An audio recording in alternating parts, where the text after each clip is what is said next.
Hello friends, welcome to Preethi's Nest channel. நம்ம இன்னைக்கு செய்ய போகிறது ஒரு சுவையான மீன் குழம்பு. இந்த சம்மர் காலத்தில் ஒரு 2 வேளைக்கு நல்லா வச்சு சாப்பிட்லாங்க. அந்த மாதிரி செஞ்சுருக்கேன்.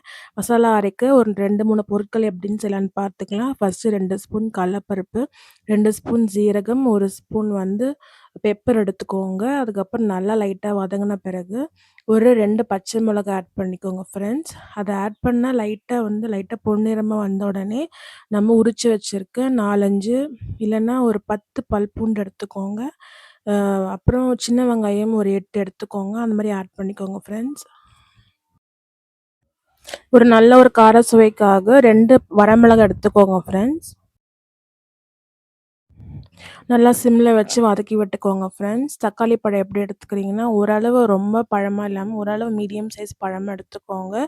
நான் நல்ல ஒரு 3 பழம் நல்லா எடுத்து நல்லா கட் பண்ணி ஆட் பண்ணிக்கிறேன் ஃப்ரெண்ட்ஸ்.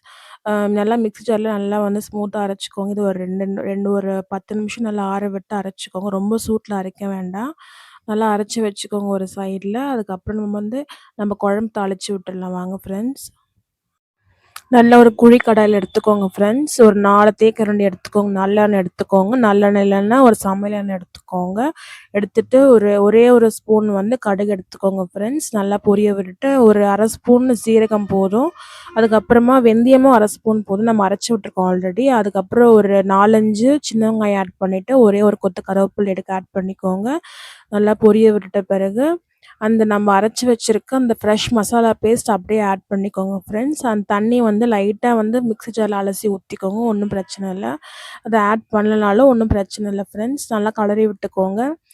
நல்லா எண்ணெய் பிரிஞ்சு வந்த உடனே நம்ம என்ன பண்ணுறோன்னா, அந்த ஆல்ரெடி நம்ம ஊற வச்சுருக்க டேம்ரின் அந்த புளி கரைச்சல் நல்லா எடுத்துக்கோங்க. நல்லா பெனஞ்சு எடுத்து ஆட் பண்ணும்போது ஒரு ஹாஃப் சைஸ் நல்லா இருந்தால் போதும். நல்லா ஊற வைக்கும்போது நல்லா வாஷ் பண்ணி ஆட் பண்ணிக்கோங்க. மண் சேராமல் இருக்கும்.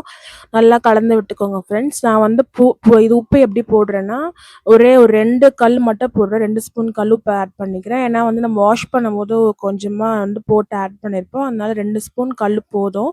நீங்கள் அப்புறமா செக் பண்ண பிறகு வேணால் அதிகமாக ஆட் பண்ணிக்கோங்க ஃப்ரெண்ட்ஸ். இப்போ நல்லா குழம்பு கொதிச்சு நல்லா எண்ணெய் பிரிஞ்சு வந்தாச்சு. இப்போ நம்ம வாஷ் பண்ணி வச்சுருக்க அந்த மீன் துண்டுகளை அழகாக போட்டுக்கலாம் ஃப்ரெண்ட்ஸ். ஒவ்வொன்றா போட்டுக்கோங்க. அந்த பக்கமாக ஃபஸ்ட்டு லாஸ்ட்லேருந்து அந்த பக்கம் ஆரம்பிங்க. நீங்கள் போட சொல்ல பார்த்தீங்கன்னா, அதாவது ஃபஸ்ட்டு பெரிய பீஸ் போடுங்க. அப்போ நல்லா சீக்கிரமாக வெந்துடும். அதுக்கப்புறமேட்டுக்கா நீங்கள் சின்ன சின்ன பீஸ் போடுங்க ஃப்ரெண்ட்ஸ். நல்லா நீங்கள் எப்படி கலர்றீங்கன்னா, ஸ்பூனில் கலராமல் ஜஸ்ட் கடாய் ஹேண்ட் ஷேக் மட்டும் பண்ணால் போதும் ஃப்ரெண்ட்ஸ். துணி இல்லைன்னா கிச்சன் கிளாத் இருக்கும் பார்த்தீங்களா, அதை நல்லா பிடிச்சி ஆட்டி விட்டுட்டு அதுக்கப்புறமா நீங்கள் ஃபிஷ்ஷை செக் பண்ணிங்கன்னா நல்லா பாயில் இருக்கும். ஒரு 5-10 மினிட்ஸ் மட்டும் விட்டால் போதும். மெயினாக சிம்மில் வச்சுக்கோங்க ஃப்ரெண்ட்ஸ். அதுக்கப்புறம் பார்த்தீங்கன்னா, உங்கள் ஃப்ளேவருக்காக நீங்கள் செக் பண்ணிக்கலாம் உள்ள உப்பு, காரம், புளி எப்படி இருக்குன்னுட்டு.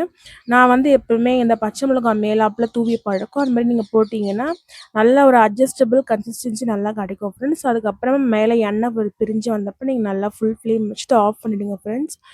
மீன் குழம்பு உங்களுக்கு பிடிச்சிருந்தா கண்டிப்பாக லைக் பண்ணுங்கள், ஷேர் பண்ணுங்கள், சப்ஸ்கிரைப் பண்ணுங்கள் ஃப்ரெண்ட்ஸ். Thank you friends.